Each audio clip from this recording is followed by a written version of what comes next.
We must speak the truth about terror. Let us never tolerate outrageous conspiracy theories, malicious lies that attempt to shift the blame away from the terrorists themselves. Take your own advice. What happens? I tell you what happens. Blam! I have a window that looks directly at the World Trade Center, and I saw... No collusion! Shit's getting way too complicated for me. Harry, find your happy president. Welcome to the AnteDote. This is Greg McCarran. This is Jeremy Rothkushel. All right, it is Wednesday, September 20th, 2023, and we've had our eyes on quite a few things since the last time we recorded, keeping track of a number of issues that I think are going to interconnect and overlap with each other, as we'll get into in this audio recording here today. Jeremy, I know you wanted to start by talking a little bit about this case with, there's been Joe Biggs, there's been Enrique Tarrio, the heads of the Proud Boys, respectively, and then Owen Shroyer of InfoWars getting, 2 months, 60 days in jail for issues related to January 6th, and Shroyer holding a press conference basically making this out to be like the biggest First Amendment free speech affront in history. I know you had a few things you wanted to say about that. And then that will overlap into some other things we're going to be talking about here, I think.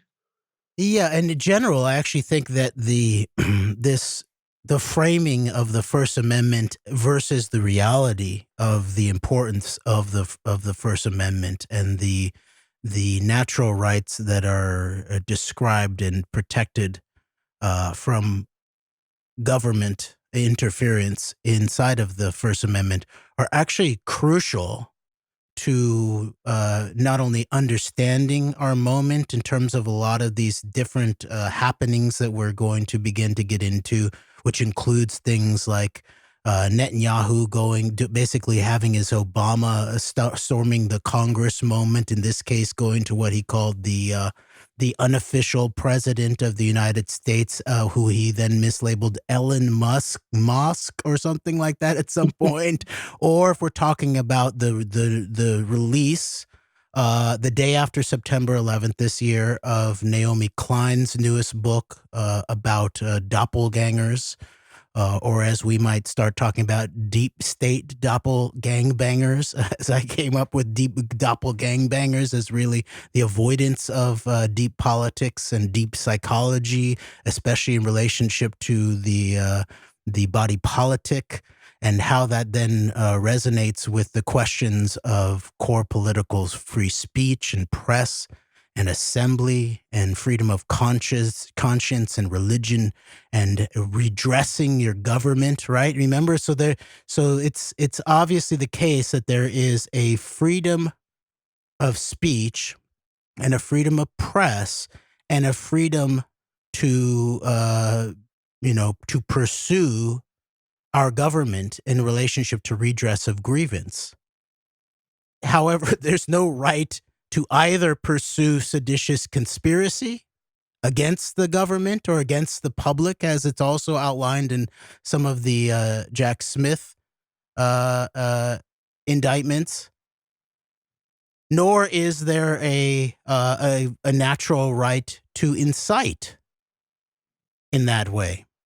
And by the way, in terms of this Owen Shroyer scenario, 60 days in jail, that basically the entirety, you're even seeing like the libertarians begin to glom onto this as like, this is really it. They're now putting the journalists in jail and all of this kind of thing. And meanwhile, Owen Shroyer pled. He pled down guilty. He never did, maybe he seemed to be making a statement in the press conference that he sort of wished they hadn't pled, because they thought the feds were going to operate honorably and honestly in relationship to this. So that, what does that mean? That he thought he was just going to sort of plea out and not have to go to jail or something like that. So I keep coming back to like our own direct personal experience with actual core political speech, press, assembly rights being directly, physically prevented and then arrested and prosecuted and all of that. I never pled. I didn't plead out. I beat the charges by speaking the truth, by investigating the truth. I got them to drop the charges against me because I stood on the truth. Now, if, let's say, Greg, instead of you filming me and me speaking in what was a limited public forum at a public library where there was public funding in conjunction with, private partners.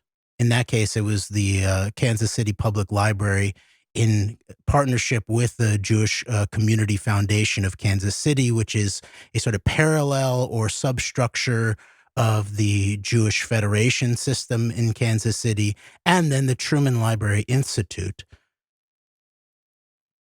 If, let's say that we had basically said, we're going to storm the stage, or I think Dennis Ross is saying things that we should all get up and basically storm the stage, or it's not wrong to storm the stage, or something like that. Caught on video burning an Israeli flag the night before the events of the library, right before the night before the library event, or spending the better part of 2 months, and honestly the better part of a year with the ever since it was obvious that mail-in balloting was going to be a major factor in the 2020 election, of just constantly stirring up and riling up anger in public statements, public speech, public displays towards the organizers of the Kansas City Public Library event. That would be all of that going on is equivalent to trying to make here of things that Shroyer was actually involved in, not just over immediately, but over the course of time with Alex Jones and some of their other fellow travelers. Yeah, there was a public meeting at the Kansas City Public Library with the Truman Library Institute and the Jewish Community Foundation. That was a private meeting, or that they were, doing a meeting to pass things, and we had, burned flags, and then then after some other people had stormed the meeting, breaking and entering, really, right? At the very least, right? And then in an attempt to stop it because we said that it was illegitimate or something like that, then sure, then you plea out to okay, I just wandered into this after the fact. Sure, my public rhetoric has been on, basically in terms of basically could be readily found to be incitement toward riot or breaking and entering or something like that. I'll plead out. I expected that if I lost the case, it was very possible that I was going to have jail time. I had 2 charges: trespassing, total fraud, and then obstruction, total fraud. And so I actually fought the charges and didn't plea out, and then didn't whine about having to go to jail after I pled out. Now, it's actually the case that I actually think that Kansas City Public Library arrest case was probably the most direct First Amendment case that I've seen at least in the 21st century, that I'm aware of, in terms of most all of the elements of the First Amendment that are protected being violated. It's very obviously having a public sponsorship of a forum. The content of my speech was on topic, and my rhetorical stance was in a dissident stance. And meanwhile, a history of recording and documenting these kinds of events that you then sort of took the helm on, Greg, to make sure that there was an actual full recording of what actually happened. And then ultimately, you then took a recording of a direct physical First Amendment violation by a real nexus between a state actor. In that case, it was an off-duty Kansas City police detective who was at the epicenter of the local Homeland Security Fusion Center, and then the private security director of the entire Jewish Federation in Kansas City, who was also at the core of the Department of Homeland Security Fusion Center in the region, and both of whom had been directly sponsored by the Jewish Federation in Kansas City to go to Israel just half a year before this event that they're working on it, and working in an obvious conjunction and nexus between a private party and a public actor, in that case, Kansas City Police Department, with hints of Homeland Security Fusion Center in the background there, to forcefully interrupt, arrest, and then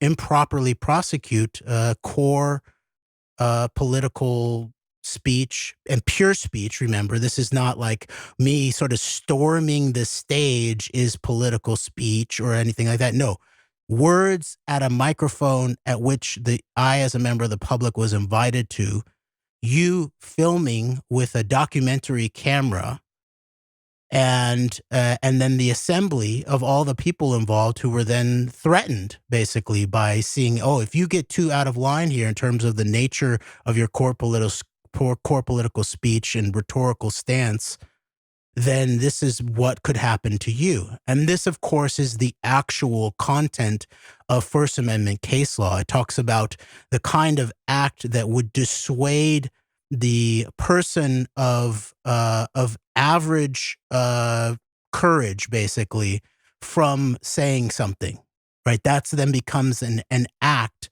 that is actually a structural violation of the First Amendment, not just against the person's individually held rights. So I just sort of, I'm hearing all of this whining and this sort of fake framing of Owen Shroyer and the quote unquote Proud Boys and quote unquote Oath Keepers actually having to, pay the piper. Because the best thing, the most good faith you could give to them, let's say they fully believed that the election was stolen from them by the Biden deep state, then the best thing that you could say is that they were pursuing civil disobedience by inciting towards interrupting the Congress from stamping the states. All 50 states had authorized the count. And so then in that case, it's basically civil disobedience. And so, yeah, you pay the piper in terms of civil disobedience. And that's the best faith, because the actual reality of it is that this was blatantly, de facto, prima facie seditious conspiracy at the highest levels. And what we don't quite yet know is whether it was actually a treasonous conspiracy, meaning the interface with potential foreign nemesis or those who are actually waging war on the American government. And what we've traced in terms of the nature of the 11/9 operation, and if you see those as the sort of endpoints from 11/9 to 1/6, then I don't think that, escalating an analysis towards an actual treasonous conspiracy in terms of an actual waging war on the United States and or giving aid and comfort to its enemies, let's say. That's the other way that it's described. I believe it's the only crime actually described in the Constitution is Article 3, Section 3, treason. And it's very, very limited in a way that was meant to sort of take us out of the whole sort of background scenario of, anti-monarchic speech in a British, context that now all of these sort of fakers on the right are trying to make it seem like Owen Shroyer is going to jail for 2 months purely because he criticized the king or something like that. And Owen Shroyer going to prison is a sign that they're going to be coming after Grandma in Montana, who doesn't think that Joe Biden is the legitimately elected president or something. And also, Owen Shroyer is the biggest persecuted victim and all of this and all the pathetic whining. I mean, you listen to like some of these people like Owen Shroyer and Joe Biggs talk, like, and they're pretty pathetic, like in terms of how whiny they sound. If you ask me, like they love to make fun of the crying liberal snowflakes when like they just come off like they come off that way themselves. But also, Jeremy, you've got people basically demanding that Ray Epps be charged with something. And the moment he gets charged with something, oh, they're just covering. They're covering for themselves because they want to make you think they're taking action. We know this is a Fed surrection still. You're not fooling us, Feds. So the contradiction's there. But he's only going to get 2 months in jail, like Owen Shroyer. Right. Yeah. But so there's a lot of analysis here that I think could and should be done in relationship to the question of what is core political speech, what is the nature of First Amendment law and constitutional case law in relationship to it, then what is press. And in actuality, there's a lot of highlighting this idea that the protected speech rights were a big deal in the First Amendment in terms of breaking ground, but they really weren't. Like those were already being well considered and already been sort of established in many ways in large parts of at least the European sphere. And the big deal probably was press rights. And so then that begins to lead into this question of, freedom of speech versus freedom of reach, or what is the nature of the social media platforms? What is the relationship of the nexus between the U.S. government and these quote unquote private platforms? And because a lot of this actually does have to do with press rather than speech, because it is the case that freedom of speech really only protects you from being, stopped by the government or a private actor working directly in conjunction, or nexus, I think is the legal terminology, a nexus of some sort. Or an agent, or the private parties acting as a deployed contracted agent of the government to directly either physically intervene in the middle of political speech or preventing political speech. But you do not, it does not protect your right to get something published by the newspaper, for example, or the right to own a radio station, or in the case, of if you don't have an actual public platform, as I've been talking for many years, like we actually have to then deal with the question of the digital public space and the fact that we don't actually have that, and that we're trying to sort of force these, what are really like malls in the California context and what's known as prune yard law, in terms of as the growth of the malls and of the strip malls begin to take over what had historically been more public space, is there then a requirement in California law to provide a space, which is then sort of delimited time, place, and manner, and a certain place in the mall or a certain place outside for protests or core political dissident speech in the middle of what the actual driving logic of the place is, which is a place of commerce and to sell things. And this is the same thing that we really see with the sort of the dominant social media strains. They are corporations. They exist to deliver, value, quote unquote, value and capital to their investors and their employees and other owners. And in exchange, they offer a certain amount of access to the digital media sphere, social, quote unquote, media, right?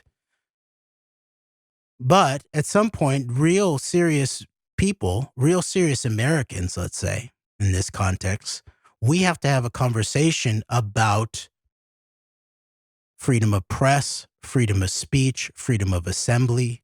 How do we work that out in the digital age? So for sure, if let's say Owen Shroyer had been reporting while he had a sign, let's say, outside of the U.S. Capitol on January 6, 2021, and then police had arrested him when he was on the sidewalk, then we would be talking about an actual First Amendment case and the threat against the First Amendment. But that's not what happened. That's not what happened. So we have a lot to deal with. And then there's this other than, so that's the form of the First Amendment. And there's big questions around that. But then we get into the even deeper aspect is the substance of core political speech and core political press, let's say, that then begins to play out in terms of the actual events happening right now, including Bibi and Elon Musk, and then Naomi Klein and Naomi Wolf as the doppelgangers, and Naomi Klein going on her big book tour and getting, lots of platforming, obviously, big platforming all around the country, Democracy Now!, big podcasts.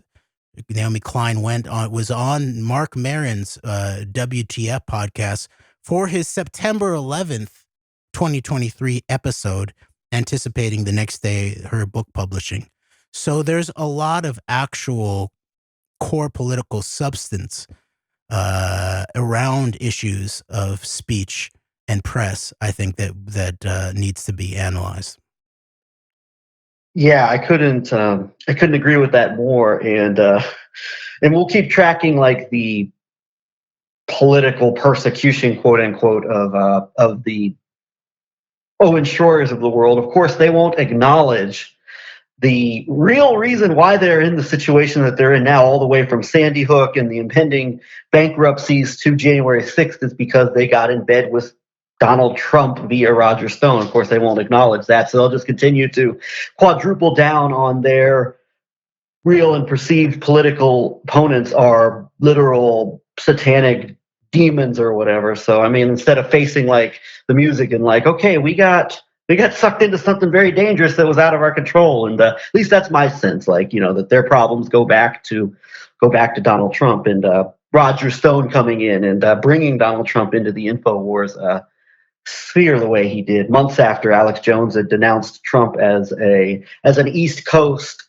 mob consortium frontman who, when your name is Corleone, you go to prison. Your name is Trump, you get off free. So, I think that that's a big part of what maybe the key component to the problems that are being faced by them. But, they'll just quadruple down on the whole satanic, demonic narrative thing that they've got going for them. But that's a good point, Greg, because we're actually, what we could legitimately say is that we are seeing this entire Alex Jones network catching 11/9 blowback. Alex Jones helped do 11/9, and now they are catching real 11/9 blowback. Right. It's I forget whoever said it, but Donald Trump destroys everything he touches, and basically, like, this MAGA 11/9 operation destroys everything that it touches, basically, and even little things like he's not being held criminally accountable for September 11th, but even people just a couple of years ago never thought they'd see the day where Rudy Giuliani would be photographed for a mugshot based on events related to January 6th. So, I mean, it's very it's quite fascinating to see play out, even if certain deep political realities are still being left out of the equation. I mean, it is a fascinating time in terms of like the kind of people that are facing like scrutiny on levels they never have before. Definitely. And then, maybe we'll deal with the specifics, the actual core political content of this in an upcoming recording. But the question of where, some of this other MAGA sphere and crypto MAGA sphere and sort of MAGA apologetic sphere has gone in terms of the ban the ADL hashtag movement, and then how that directly then played into what I was just, in the middle of all of that, I was telling them that the way that they were framing it was playing into one side of a weaponized dialectic. So let me just read a tweet that I, put out in the middle of the Ban the ADL movement that basically anticipated exactly what we then saw in this week in terms of Elon Musk and the Prime Minister. But by the way, there's this aspect, like Bibi did call Elon Musk the unofficial president of the United States, right? Was that the word, unofficial, Greg? Something like that. And it's ironic because this would be another indicator of a foreign takeover. I don't know if that was intended, but the obvious consequences of Musk, at the very least, I forget the exact terminology, but being called basically the most influential person in American society or in Western society, as far as his impact and the impact that X has. So go back and find to see exactly what he said, but basically equating Musk as being the most important person there is, in terms of a cultural and societal and conversational context. No, Ellen. Is it true though that can you not run for president?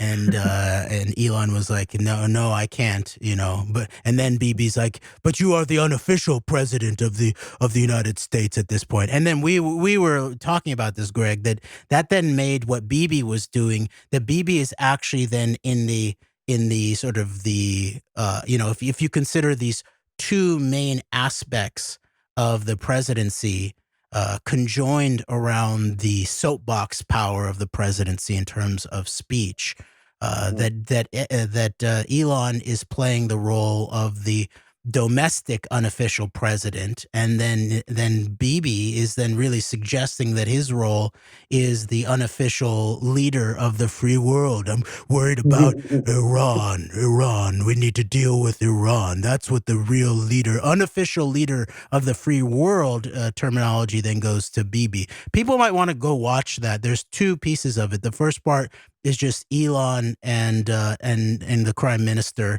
And Elon discloses some interesting things, such as this is, of any kinds of events that he's ever done, this one got the most pushback, even internally, from his own Tesla employees and engineers. Very interesting there, okay? And then they talk about things like they then suggest that we're in a new age where history is written not by the winners, but are written by those with lots of Wikipedia editing time on their hands. And then I predicted it that Elon Musk then basically said, losers. So now we're in the problem. This plays directly into how this goes into the culture wars, I think. And where are we gonna, bring woke to drown it, basically, in terms of DeSantis in Florida, where woke goes to get waterboarded, tortured, die, all these kinds of things. So the Bibi and Elon have this unofficial consensus that now we're in the age of where history is written by the losers, right? Which Elon basically said, losers. He did say that eventually. So that's playing there in the first session that they had. Then the second session goes directly into OpenAI and AI, which is what I was had been pointing out, and we covered it, Greg, that Elon Musk had already been in Israel and had a direct meeting with Netanyahu to discuss AI. And there's a lot there in terms of the background of OpenAI, who's running OpenAI. You're dealing with, a Canadian, Israeli, former Soviet sphere co-founder, I think, and CTO in relationship to that. Other very questionable components to OpenAI in relationship to what we might even think about questions of the more global Talpiot program strategies and all of that. So both of those sessions are very interesting, I think, where you also then have, Bibi obviously trying to push his own geopolitical agenda and who's going to, he wants there to be an architecture of international administration, basically, that will handle the threats of quote unquote bad actors in AI in a similar way that we formerly had a nuclear, global or international legal nuclear or administrative kind of nuclear regime. And of course, we know Netanyahu, I would say credibly accused, probably prime credibly accused suspect of being an actual mastermind of 9/11. And also a key player in terms of the long-term cultivation of relationships with major Israeli nuclear intelligence agent Arnon Milchan, and the questions of smuggling actual nuclear components, where Bibi realizes that he needs an international administrative setup that will protect his interests, that I imagine he believes that he, as the Israeli prime minister, will navigate the parameters for which they can figure out how to skirt that for decades, just as they have done with the nuclear question, where it's basically it's against American law to be providing Israel aid in terms of international nuclear law. And it's also a quote unquote unofficial American policy where you have to enforce the Israeli perspective of strategic ambiguity. Do we have nukes or do we not have nukes? Let alone the question of do we as the Israeli state actually utilize tactical nukes around the world, including potentially in the United States? Now, those questions cannot even be asked to some extent. So that there's a lot in the background of these conversations that goes beyond just the immediate obviousness of the ban the ADL sort of MAGA people playing the BB Elon Musk side of things against the ADL Black Cube side of things, basically. So, Greg, is it okay if I just quickly read this tweet that I sent out? Yeah, go for it. All right. This was a response to one of these big Twitter spaces that they were having in relationship to the ban the ADL hashtag. And so I said, read this in relationship to the no good guys, both sides are mobsters problem of the manufactured culture war MAGA. Trump equals Bibi, Putin, MBS, MBZ, CNP, seditious asset, political warfare, dialectical pincher move framework of your Elon, ICTS, Israeli Bibi biometrics versus ADL, U.S. Israel lobby Black Cube operation.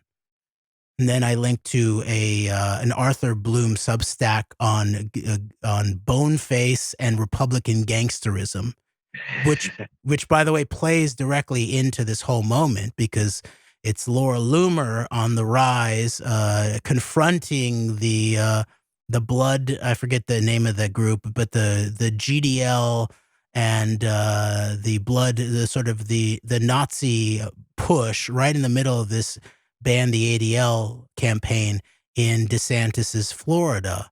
And Laura Loomer uses it to basically make this all about Biden's Nazis, Ukraine Nazis, and then ultimately a few days ago she said, Putin really does speak a lot of truth, doesn't he?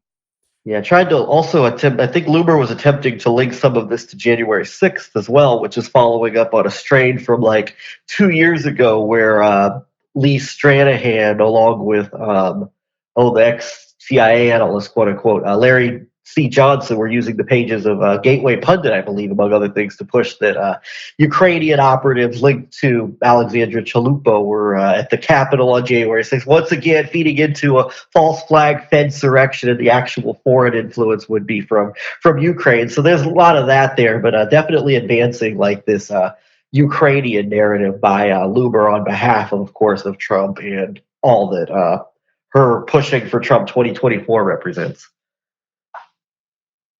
And that we had our eye on this.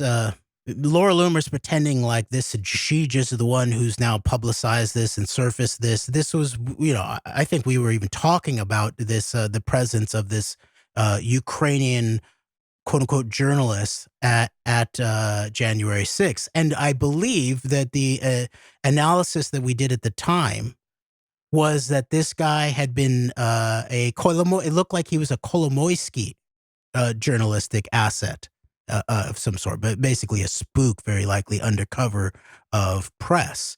And what is coming out now, obviously, the Ukrainians themselves are now going after Kolomoisky as basically calling him a Russian asset or something like They're that. Hunter Biden, I guess. He's going to get a slap on the wrist to try and make people think that they're serious or something, whatever.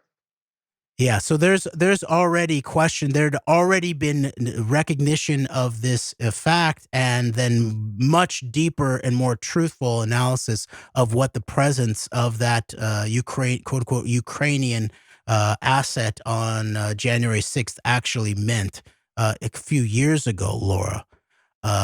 So I linked to this Arthur Bloom Substack on Boneface and Republican gangsterism, which is very interesting, covering where Laura Loomer went with all of this.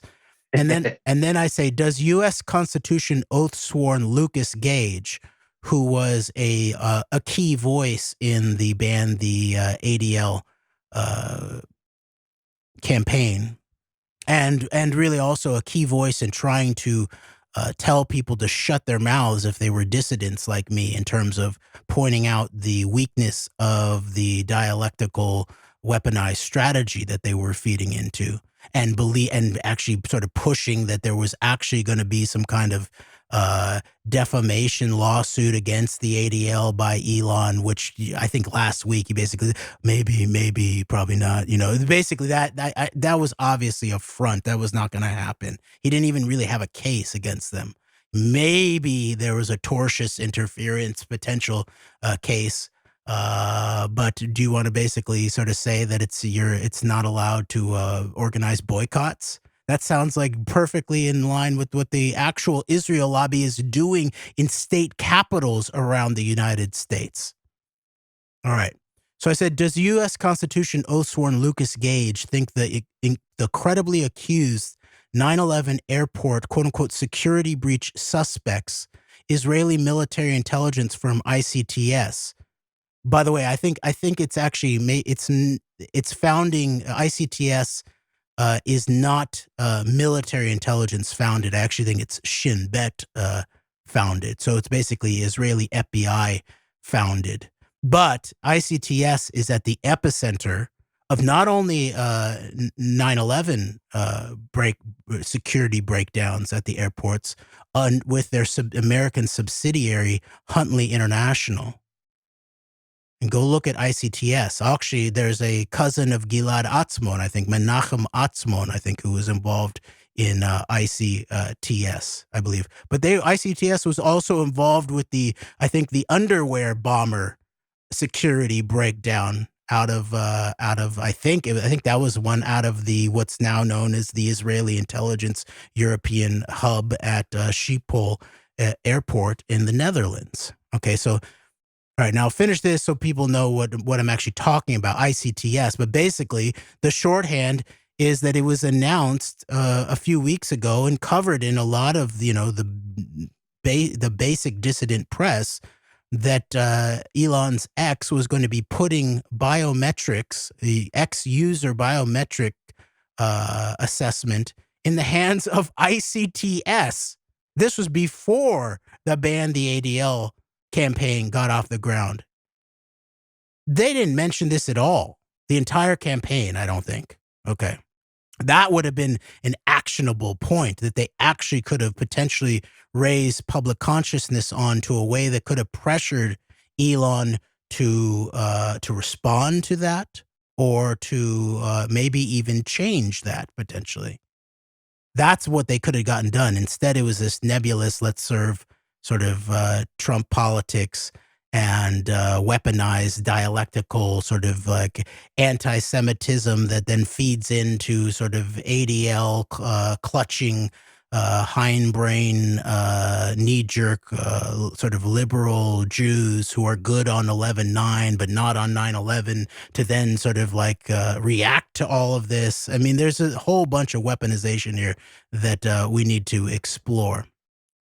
So I say, does U.S. Constitution oath-sworn Lucas Gage think the credibly accused 9/11 airport security breach suspects firm ICTS that owns the biometric operation to whom Elon intends to supply your X biometrics, quote unquote, not an enemy? And then I link to the sheer posts, like nice liberal media covering it with Max Blumenthal doing some of the journalism there. Right, so not to offend these people. Or are you just useful idiot, quote unquote, MAGA shock troops on behalf of Bibi, Putin, and other nemesis, including domestic of the U.S.? Maybe the best thing you've accomplished is to get two mobs to fight each other. Don't get in your own way by taking the side of one over the other. Expose them both. And then it goes to the sheer post. X will soon be sharing the biometric data of X Blue users to AU10 TIX, TIX, a subsidiary of ICTS, quote, founded by former agents of Israel's Shin Bet General Security Services, unquote, Max Blumenthal. This is at the same time that Musk is portraying himself and X as enemies of the ADL. Now, of course, Max Blumenthal's involvement in all of this, I included that for a specific reason. And now it really plays into this question of real deep politics and questions of Zionism, anti-Zionism, Jewish politics, as Naomi Klein comes out with her book, which is really sort of an anti-deep politics book and really an anti-deep psychology book as far as I can gather without having read it, while being a very interesting sort of speculum-based surface level analysis of the modern dialectical weaponized divide and conquer politics, especially after the 11/9 operation and then the newest 3/11 of the COVID pandemic. Yes, and before we go in depth on the topic of doppelgangers and Naomi Klein and Naomi Wolf, I just wanted to add a couple things to conversation there. What Max Blumenthal, I think, is doing, I guess I haven't watched it, but I saw that he did a speech at the, I don't know if I could watch it without getting worked up and angry to be honest, but Max Blumenthal at the Ron Paul Institute asking if Ukraine is going to be the new Israel, basically, like in terms of if Ukraine is going to be set up by the U.S. empire as another Israel, basically to threaten its adversaries, i.e. Russia. And so Blumenthal brings this stuff in, but then just uses it basically as a to attack the U.S. empire, U.S. imperialism, the neocon warmongers. Of course, he leaves out a significant portion of what can be called the neocons, who are even more hawkish on the global war on terror, and also have a much different agenda, I think, at the end of the day towards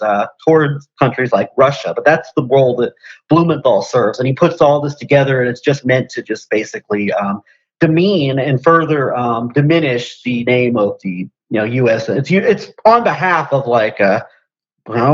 RT dinner, Russian propaganda, some type of multipolar propaganda efforts, which are designed to continue to just blame the monolithic American empire and all that comes with it. So I get that with Blumenthal, and then I also on the topic of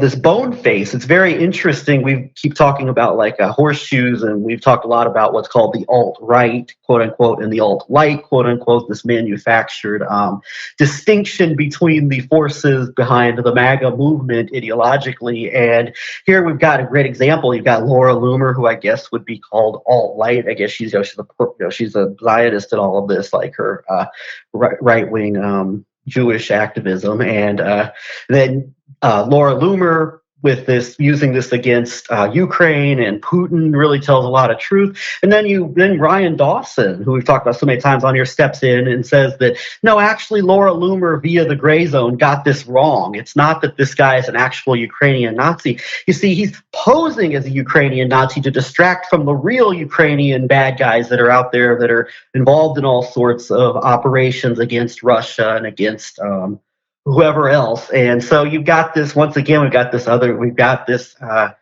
this dynamic at play of Putin good, Russia good, Ukraine bad. And whether you're turning to Laura Loomer, who's very adjacent to obviously, right, become one of Donald Trump's favorite people, I think, in terms of pushing PR narratives for him, propaganda narratives. And then you've got Ryan Dawson. This would be an infusion of like the kook culture that Ryan Dawson hates so much of Laura Loomer, InfoWars, etc.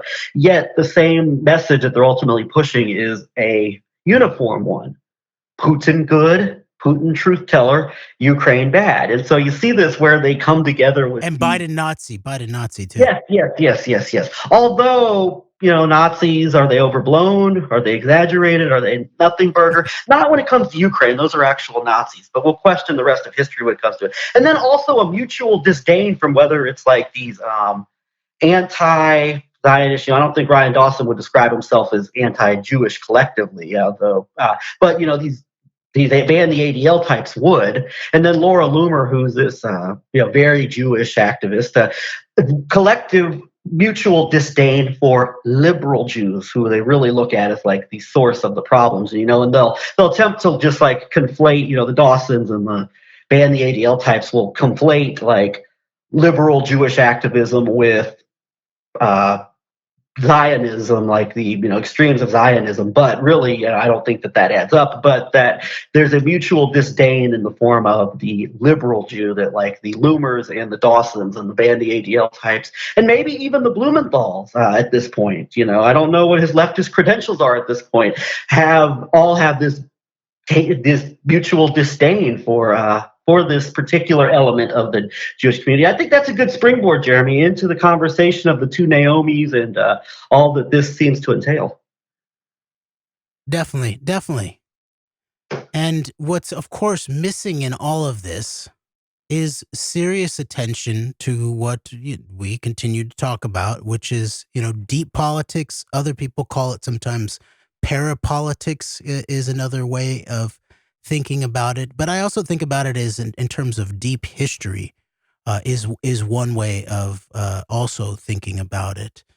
And so you then have like a sort of a setup that seems destined to fail to some extent if you're talking about the Naomi Klein side of things.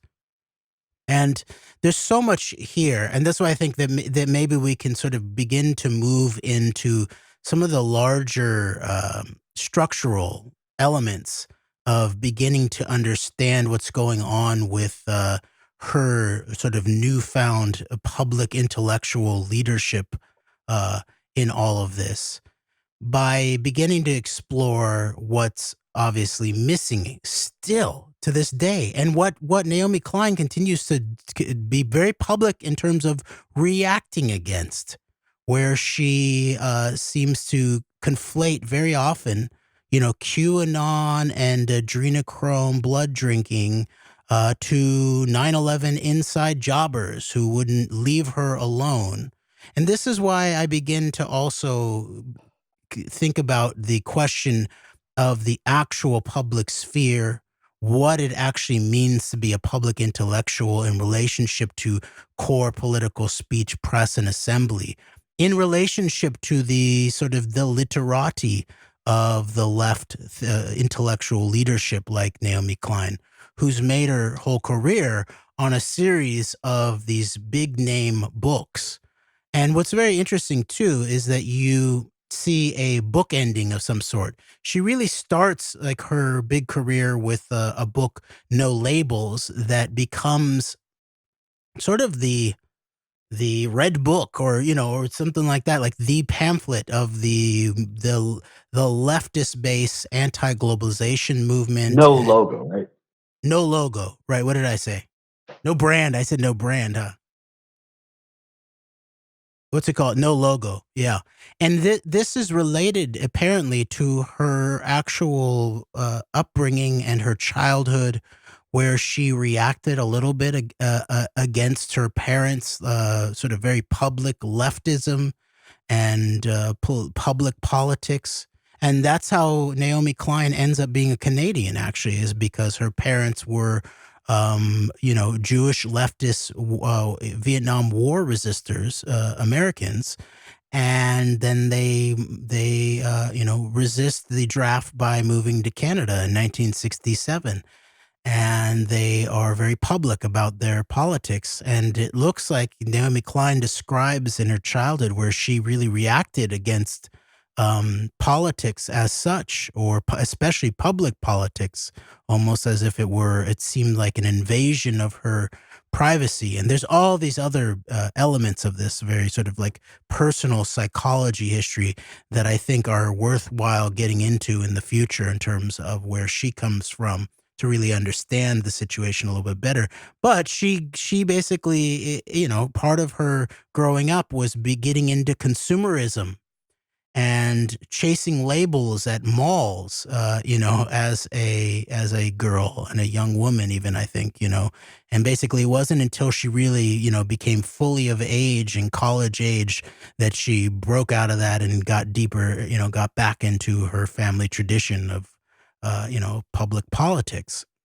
And so that original book, there is a very deep, what we might call pathos. There is a personal, emotional energy in relationship to her, taking down the rise of brands and brand influencers and, the commodification of global industrial capitalism in terms of labels, no labels, right? And so, and then now she does a whole series of books that are way less sort of personally oriented. She did personal reporting in some of these books, especially things like the shock doctrine. She's on the ground a lot. She's a long form journalist of some sort in terms of some of her books' composition. But then she comes back around now to this latest book, the Doppelganger, something about the mirror world, and that is suspended between her personal encounter with being mistaken over and over, especially in left circles, with Naomi Wolf, going back to the Occupy movement, where she heard two women in the bathroom during a march, a Wall Street, Occupy Wall Street march, talking about how Naomi Wolf was misunderstood. I mean, Naomi Klein misunderstands the Occupy movement and is claiming to speak for us and all these kinds of things. And they were actually talking about Naomi Wolf, but meanwhile, Naomi Klein is right there in the bathroom with them, and then comes out and tells them, I think you're talking about, you're not talking about Naomi Klein. That's me. You're talking about Naomi Wolf, who had recently written an article claiming to sort of speak for the real demands of the Occupy movement. So there's a lot of like personal pathos involved in this latest book, but it's also an opening to questions of public conversation about not ostracizing people, not digital bullying people like Naomi Wolf, who her people, Naomi Klein says us, she's like, whoever we are, we shouldn't, bully and gang up on Naomi Wolf. This may be partially, we help maybe cause her to, get deplatformed and then run to Bannon as a source of potential, platforming, economic outreach, and even political community in a certain way. So there's that. But in the middle of all of this, there is continuing to be, it looks like to me, and now I haven't read the book, but just her public statements about it, Naomi Klein's public statements about this. And I'll, again, focus on 9/11. This book came out the day after 9/11 this year, September 12th.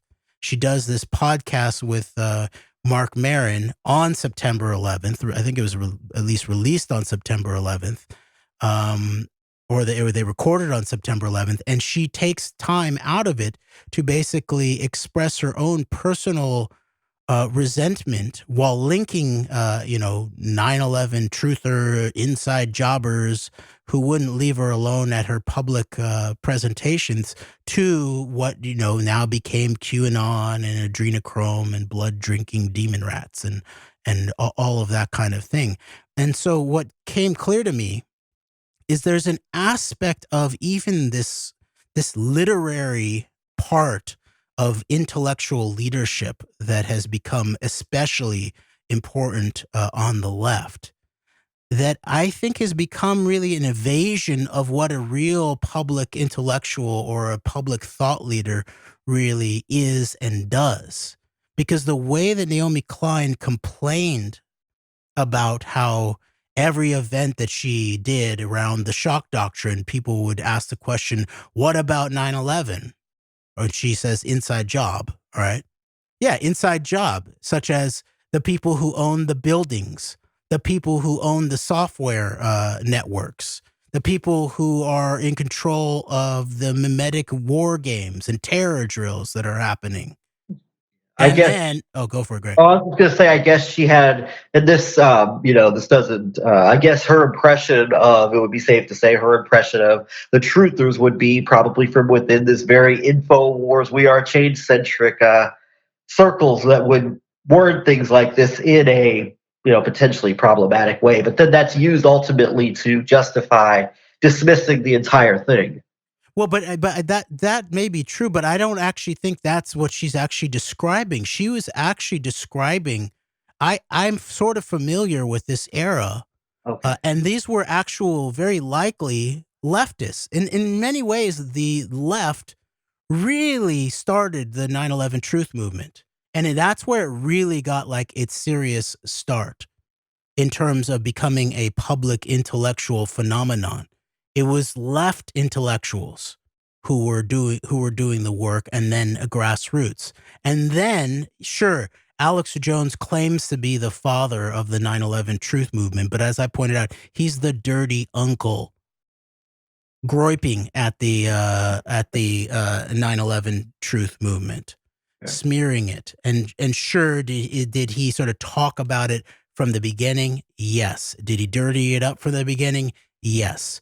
But in terms of actual movement building, it was a very much dissident left.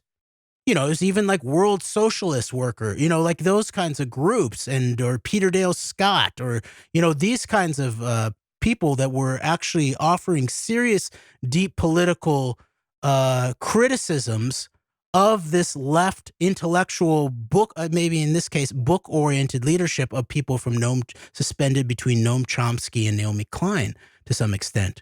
So I actually think that she's trying to other real legitimate criticism that came to her in the middle of her book tour around the shock doctrine.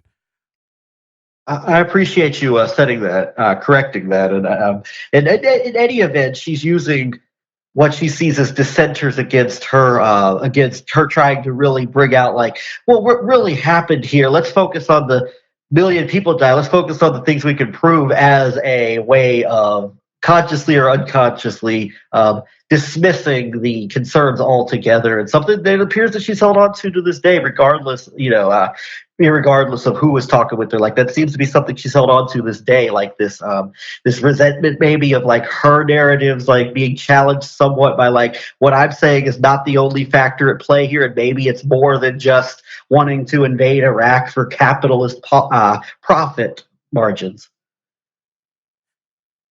Right. And this is why it begins to suggest to me that there has not been the left doesn't have actual disciplined public intellectuals.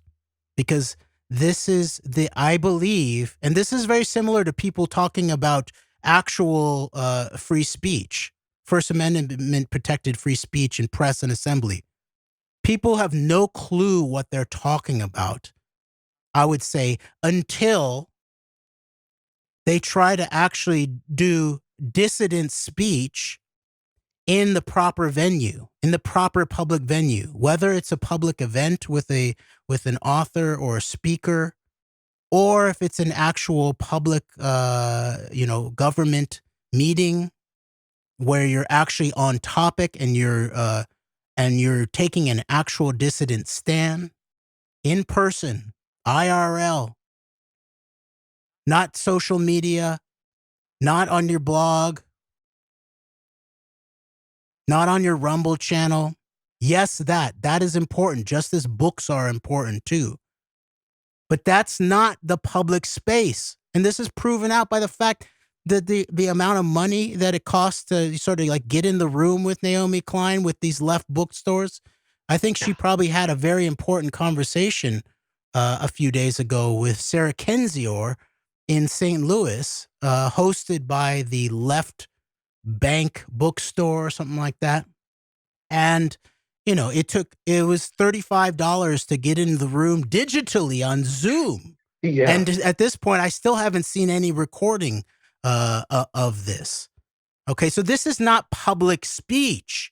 Sure, it's a public event, and members of the public, if they pay their way, they can go in. But you could also be readily ejected for whatever reason, probably. It's not a government space. It's not public space. There's a fee at the door. So there's a pay-to-play thing going on here that I think basically betrays the fact that these kinds of, especially like self-defined leftist public intellectuals, have not actually been disciplined to the actual public intellectual sphere, which I would say in general is not just about publishing your books and then sort of engaging in the media tour or even in the critical response to it, either, orally online or in written form, but it's actually responding in a dialogical fashion to your in-person critical members of the public, especially those who you would think are on your side. And the fact that she betrays a total, it's an obfuscation and it's a dishonest logic that she used to sort of try to beat down all of these 9/11 inside jobbers by saying, like you said, Greg, look, I gave you all of this. I gave you all of this proof that hundreds of thousands of humans died from this Iraq war, and that there's all this, corporate, vulturism feeding at the trough here. And yet you want to tell me that we have to now talk about who actually did 9/11. Would you say this is kind of similar to the arguments or the way Noam Chomsky would deal with things in email correspondences with people? Yeah, and she's way more civil than Chomsky is, and I actually think she's and that's real. I think she actually is a way more convivial, civil kind of figure. For example, Noam Chomsky exposed himself, which Klein should actually, and maybe she deals with this. I doubt she does in her book, but Noam Chomsky exposed himself as a biofascist, as a direct biofascist, basically a Pfizer, an arm of a Pfizer apartheid enforcement of the left intellectual sphere during COVID. He said, right, if you're not going to you got to do it, Greg. If you're not going to get vaccinated, then you're going to have to get, going to get a prison meal fed to you at your home, maybe, if you're lucky. Well, if you're not going to get vaccinated, then there's prison. We're going to have to deal with you with prison rules, hypothetically. yeah. It's interesting that Naomi Wolf, and I think she mentioned this, I think, in the Mark Maron interview, because I listened to her with Mark Maron, I listened to her with Douglas Rushkoff, and I listened to her on Democracy Now! And we'll get to Rushkoff in a minute, because there's something very interesting in there. But if you'd like to, Jerry. But she tells the story of her husband, who I guess was running for public office in British Columbia, that they live in British Columbia in Western Canada, and being met by a person who looked like she could very well be a constituent of her husband. I believe her husband is Avi Lewis, correct? Yes. But was nonetheless kind of dressed in a way that would make you think like, okay, maybe she's one of our constituents, but then is basically telling Avi Lewis that if you don't, if you get vaccinated, you deserve to die. And that was the way she kind of framed it. Like Chomsky would be like the opposite extreme of that. Just that Chomsky has a ton more influence than I think this random New Age yoga guru type that Naomi Klein described does. But I would wonder if that other extreme makes it into her book, the way the story of the person who her husband encountered on the campaign trail in British Columbia did. So it seems, it's the other extreme at the very least, and Chomsky has a lot more influence. Though you could also say that this person is probably influenced by people who have the same amount or more influence than Chomsky per se, but you know what I'm getting at. Definitely. I think that's a really good point, because it does, like, she of course, like, the critical aspect of her analysis right now in terms of the turn of people like Naomi Wolf to become a made in Israel, conceived in Israel, made in America, Breitbart Bannon operative, really, right? A Bannon partner, a Bannon asset, and her political analysis of Bannon's strategy and all of this is very accurate. And yet, meanwhile, she'll then not actually deal with the 11/9 operation as a deep political event as such, and how this is the continuity of that agenda. I get the impression that there might still be a part of her that wants to like even frame like I don't know this, I'd have to actually talk to her about it, but there might be a part here of like framing this as, it was the corporate neoliberal Democrats' failure to address things, and they were just pushing the same capitalist solutions as usual, and as a result, the pseudo-populists took advantage of it and won. I'm not sure, but I get that impression that might be the case. Yes, and I think it's a very interesting question that you raise about whether she exposes the emergent bio-fascists on her side, as she might call them, in terms of Noam Chomsky, as well as she exposes the Kundalini yoga or Ashtanga yoga instructors who went full Q and are basically saying, well, if the weak immune system people should die off. Because Chomsky basically said, almost, he didn't quite say the vaccine non-takers should die off, but he was basically, it's more like a gulag style rather than a death camp kind of approach in terms of the biofascism, as you might call it. And really in a sort of deeper way, and we'll have to get into this a little bit more detailed fashion in further recordings, I begin to really see, and especially in relationship between, Naomi Klein on Amy Goodman, Jewish leftists, Naomi Klein with Douglas Rushkoff, Jewish leftists, Naomi Klein with Mark Maron, Jewish leftists, that in a certain way, I'm reading this as a Jewish patriot of conscience from the radical middle, as an evasion of a really deep and substantial dialogue, almost like I would say a doppelganger of a necessary conversation about the deep Jewish shadow, and that relates to Jewish power.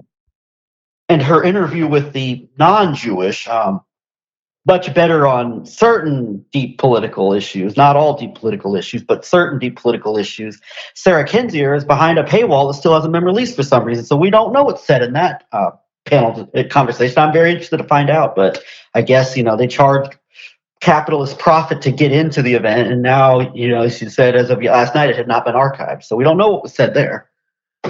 No, we do not. And so yes, I think that, like, back to your original question about Naomi Klein's approach to the 9/11 inside jobbers is very reminiscent in a more civil way of Noam Chomsky, both in public, but also what he really thought in private, which was very nasty, in which, he sort of publicly disclosed what a sort of nasty guy he is in terms of his COVID biofascism, Pfizer fascism approach. But I would say it's also then combined what we've talked about of the approach of, like, the more answer left types like Mike Preisner. While she doesn't quite say it, she implies that these people, these 9/11 inside jobbers don't care about the Iraqi lives that she's told you were taken in relationship to the Iraq war. Because what? We're focused on American lives? As I pointed out over and over and over again, the 9/11 attacks killed people from over a quarter of the countries around the world, while also being a direct attack on Americans and American society and American government. And so the deeper symbol here, I think, is that there's a reckoning with ego or self-obsession or narcissism or navel-gazing that is part of Naomi Klein's growth and movement as a public figure and as a public intellectual and as an activist and author, that she still is continuing to talk about how we don't want to get obsessed with the labor of the self, especially in terms of the maintenance of your digital doppelganger in terms of social media, especially with the rise of AI, which will then present another Black Mirror of some sort, the possibility of all of that. But what I really, this in conjunction with my sense that there's an evasion here of especially in her Jewish conversations, as Mark Maron basically says, this is a Jewish book. We're having a Jewish conversations with. And I think Maron set himself up to be, you mentioned like Klein kind of controlled the conversation where he went with his pre-interview declaration that the only things he's concerned about are climate change and fascism. So. Yeah, and here's the thing about it, is there were a lot of left activists, some of them who likely were what she's calling the 9/11 inside jobbers, bringing up the data at her, shock doctrine talks that I pointed out in my Left Out Forum talk in 2017, is like, the shock doctrine, isn't that, CIA psychiatry, MK Ultra? Like, does anybody really think that CIA psychiatrists who are looking to mind control people are going to just sort of wait for someone to like wander over and fall in to get there and put their finger in a light socket and give them a shock and then just take advantage of it? That's absurd. So the title of the book is absurd in terms of the way that she actually tries to otherize deep political analysis, including from her own side. So what I'm saying is that a lot of the actual voices that she then tries to otherize or QAnonify by saying the 9/11 inside jobbers were actually leftists, probably some of them with much longer term work and intellectual and political credibility in actual left circles, who understood that if you were concerned about the ecological crisis and the threat of fascism, then you deal with 9/11 and who did it and why, and how that was used to then ramp up an endless global war. And so that was for me, for example, I was a long-term peace activist. I was a peace activist in the late 90s. All right. I was a peace activist when I became really aware of the deeper analysis of 9/11, sort of starting in around 2003, 2004, 2005. And by the way, it's Amy Goodman and Noam Chomsky who I just graduated from college in 2001. From Williams College in the Berkshires of Western Massachusetts. It's a fairly remote, rural kind of place. There's some towns there, some old industrial towns close there. But then the year after I graduated, I moved up with a friend to southern Vermont in the hills. We didn't even have internet for most of the time there. I got radio. So this is the year after 9/11. I'm living in southern Vermont in the hills. The only sort of like media that I can really sort of get that could present like a deeper analysis of what's going on with 9/11 and this new war on terror and all of that. And remember, this is also the Enron period too. Is some kind of Pacifica affiliate from the small college town of Bennington, Vermont, over the hill. And so every so often I could catch a Noam Chomsky lecture, or I could hear Democracy Now! They played Democracy Now!, Amy Goodman in the morning. And not once did they even tell me that there were people who were, including leftists, who were questioning, peace people who were questioning what the actual the fact-based analysis, and combined with the logics of September 11th, who did it and why. So obviously, I have some personal grudge here too. Naomi Klein, you're not the only one with personal grudges here, okay? Yeah. So let's take this pathos and turn it into actual public logos and ethos. Not forget the pathos, but let's turn this into a real public conversation about what does really matter. Because the other part that I think that she was implying in this, 9/11 inside jobbers, sort of like almost like cockroaches, was sort of like these nasty sort of people. Did they pay for your book too? Did they pay $30 for your book to go to your events? I don't know. But, I did this whole lecture, and now they're asking me these hard questions about, shouldn't we look at who did 9/11? Was it the same groups of power, networks of power who did the Iraq War? That's what I imagine they were saying. Maybe that's their Achilles heel. And that she combined that with this Mike Preisner thing that's sort of like implicated there, of like, it's a racist. You're a racist because you only care about American lives. And so at the root of that is almost like, I think, what I've seen as like the real core psychological destabilization of the left, which especially the liberal appealing left, which even Naomi Klein, I think, begins to analyze now. She talks about how we always talk about those poor people over there.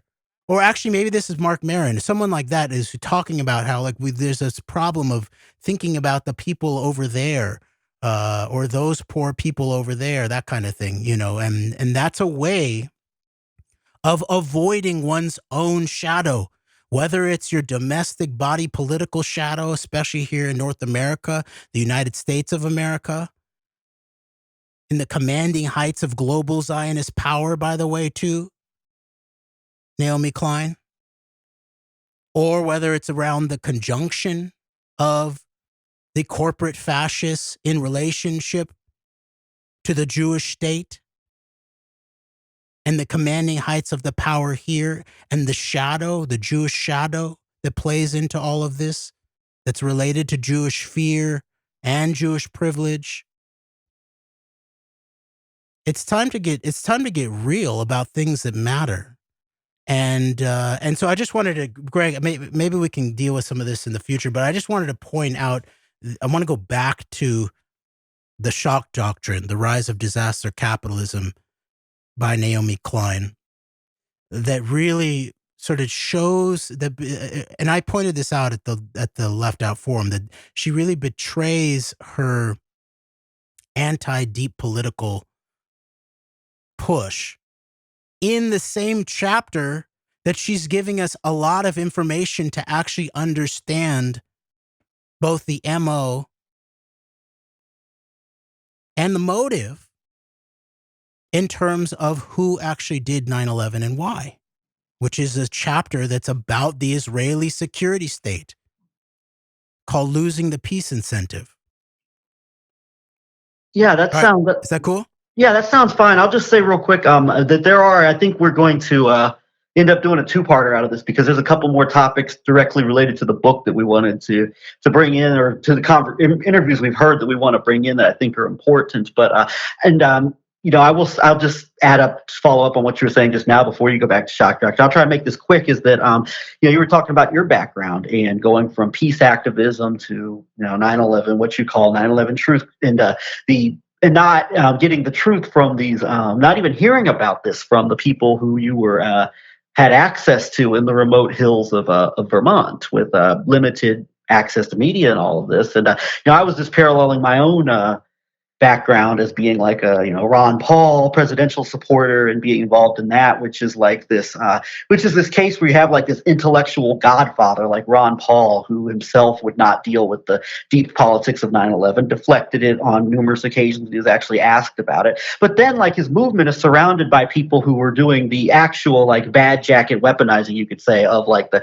cause of September 11th, contrary to the people you described who were probably at shock doctrine book signings trying to ask Naomi Klein about it. But I was just thinking about the parallels here in that where we've described like, the Alex Jones, we are chained, that whole right-wing milieu conspiracy culture, the vague, they did this to us, and then just incoherently equating September 11th and wrapping it up with like all other types of conspiracy culture jargon, some more legitimate than others, and all that. And I was just thinking about where you even have this parallel here with like this elements of the left where there are people who speak about it but are much less vocal and don't have as much of a platform, say, as like the whole, the InfoWars contingent had, even back in the Bush days. And then you take that where like the intellectual, quote unquote, leaders of the movement, the Chomskys, Naomi Kleins, whoever you want to talk about, will actively, in the case of Chomsky, will actually shame and verbally degrade people who ask questions about it, or Naomi Klein, who takes a little bit of like the I don't understand why you're all doing this type of type of stance on this. And then there's also this similar to like this vague they not being able to make any sense of it. You have this where there's a similar narrowing down in a way that benefits power institutions and entrenched systems of power with this whole, I guess the Naomi Klein thing would like to be, let's not focus on the deep politics of an event like this. Let's just understand that all these things happen because of capitalism or whatever. And how that deviates from like a Chomsky, who obviously is a deep, you maybe credibly call a deep state long-term like MIT Pentagon operative of some type. There's probably deviation there in certain ways. But I was just thinking about the parallels between like this milieu that she came out of that ultimately led into 9/11 truth as far as and then where I came from, and just the parallels of like these varying circles. And it may even have some type of influence ultimately on Wolf and Klein, respectively, as Naomi Wolf dabbled around in the Ron Paul circles, and really, and then you also talk about maybe moved into like criticism of Israel as a means, like while deflecting or staying away from deep politics of September 11th. So I just thought of that. Yes, and Greg, this is this area that I think we should explore, maybe more than just two parts, but we should continue this as a multi-part series where we actually sort of begin to do a structural analysis of the body political psychology, the deep psychology of the entire spectrum, but especially of certain weaponized and especially limited aspects of the current left and right as we see it. Because I keep coming back to one of the first AnteDote radio shows we did. By the way, rest in peace, Alan Rees from No Lies Radio, who early on recognized what we were up to at the AnteDote and asked us to do a radio show version. And so we did that for many years, and he put it on No Lies, and we were disciplined to once a week, 58 minutes kind of radio thing. It both, facilitated us, sort of limited us in certain ways, but in general, I wanted to say rest in peace, Alan Rees, who passed away very, very recently. And he was a crucial, held a lot of things together, including yearly 9/11 truth events in the Bay Area, but also this really much more expanded version of the Pacifica Network online. So I just wanted to say that. But one of our earliest AnteDote radio shows, rather than a long form podcast, I think we nailed this, the nature of this, the shape of this political moment by doing an analysis that pissed off a lot of people, I think, and who, eventually heard it, which was basically comparing and contrasting Noam Chomsky and Alex Jones. And we did I think a fairly credible and careful analysis of the problems of the combination of Noam Chomsky everything is an only structural analysis, which you then see replicated in Naomi Klein. I don't believe in any monolithic conspiracies except for capitalism. Capitalism, that's the monolithic conspiracy theory that you're allowed to say. And other than that, you're not allowed to have any conspiracy analysis other than capitalism did it. All right. So that's what Noam Chomsky represented. And we now analyze capitalism that. leads to fascism.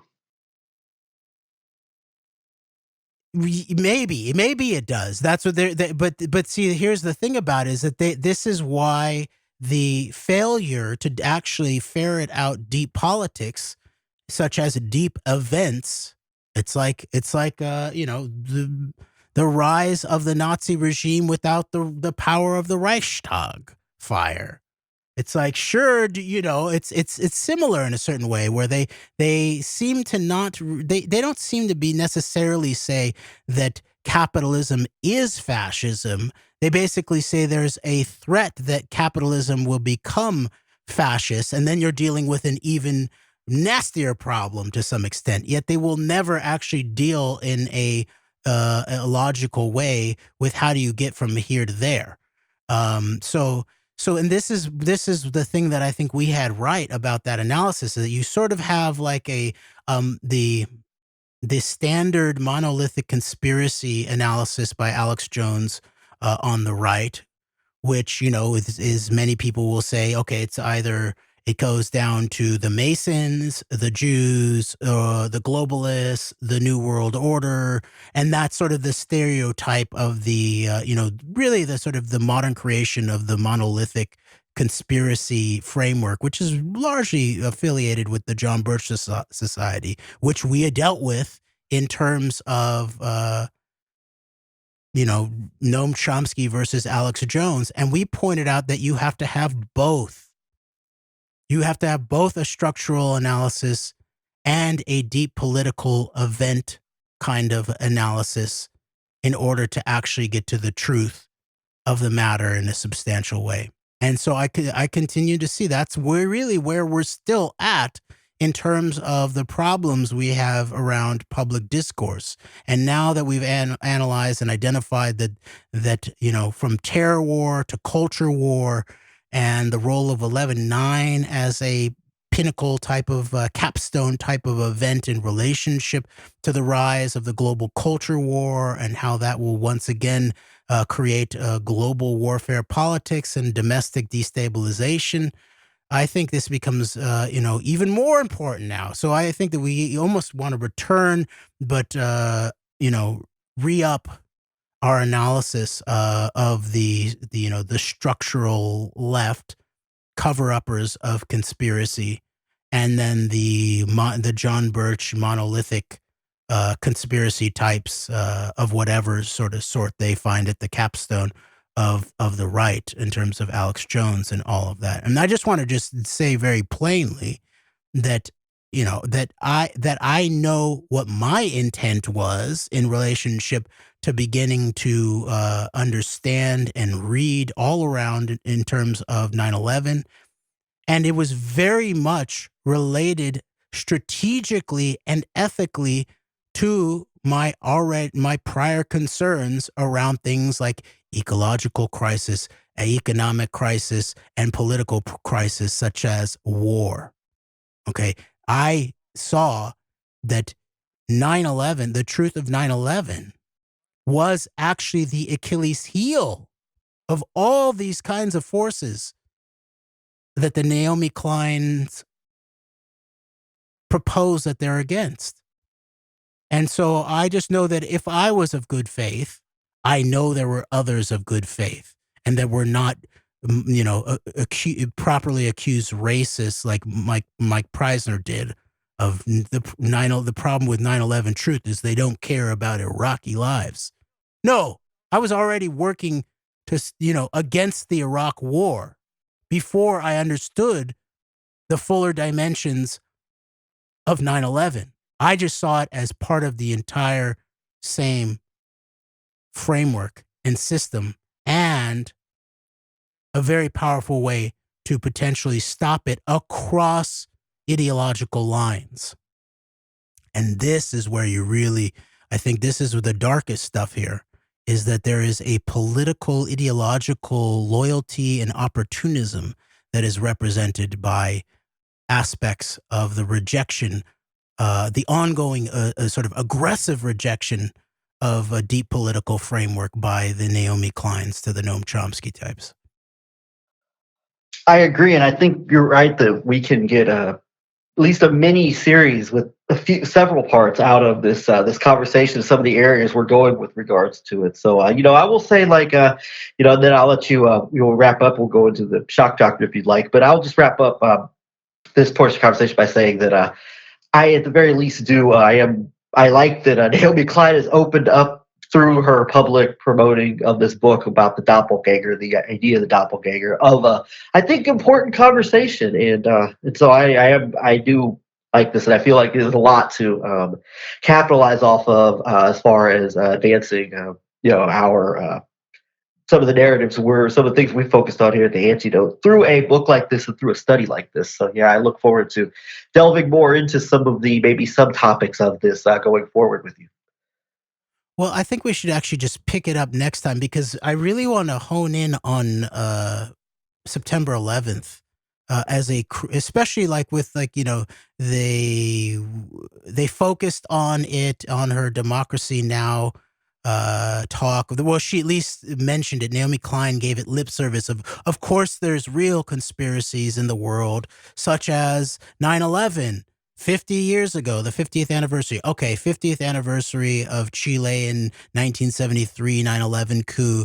All right, maybe it should get some extra emphasis. Right. But then to sort of these characters who have really tried to oppress and suppress our 9/11, our 9/11. We have our own 9/11. Yeah. It's also important. It's probably way more important, even in terms of your own stated goals. Right.